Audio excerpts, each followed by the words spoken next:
Hi, I'm Trudy Schafer. I'd like to take a moment to tell you a little bit about how Mother Father Deaf Day came to be.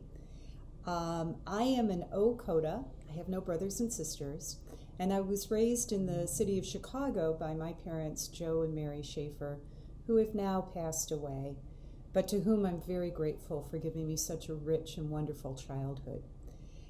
I've been a CODA member since 1989 when I attended my first conference, and I've been a lifer ever since.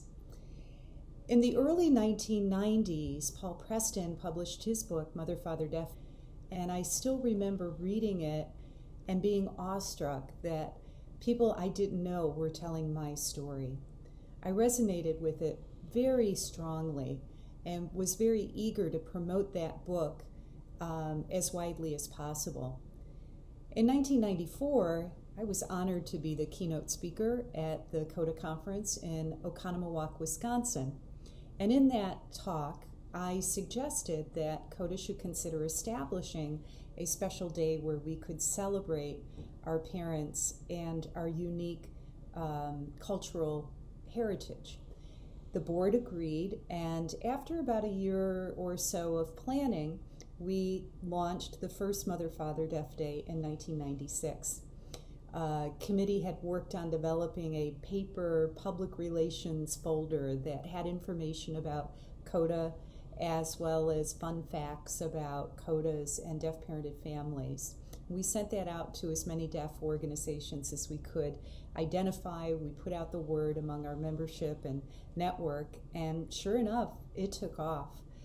What surprised me was how widely and rapidly Mother Father Deaf Day was celebrated around the world.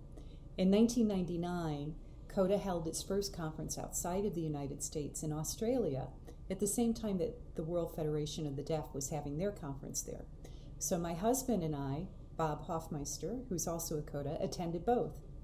And after the conferences, we stayed with our friends Peter and Judy Bonser in Sydney, Australia, to do some traveling.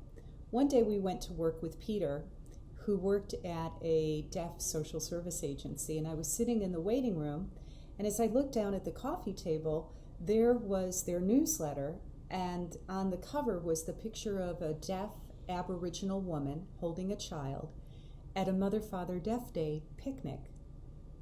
And I still get goosebumps when I remember that moment. Here, an idea that was discussed 5 years earlier in Oconomowoc, Wisconsin, was now a reality in the outback of Australia. Pretty remarkable. Since then, there have been observations and celebrations of Mother Father Deaf Day around the world. I'm particularly proud of my hometown, Chicago. The CODAs there have been very good about conducting an annual gathering of some sort, whether it be a picnic or a panel discussion, but they never let a year go by without observing Mother Father Deaf Day in some significant way. Right now, we're at a point where we're going to be focusing on deaf-parented families broadly, and I'm very excited about this opportunity. I think it's time for us to celebrate Deaf Parents Day around the world. And I'm looking forward to the 25th celebration of Deaf Parents Day and the 50th celebration of Mother Father Deaf Day. I hope to see you there.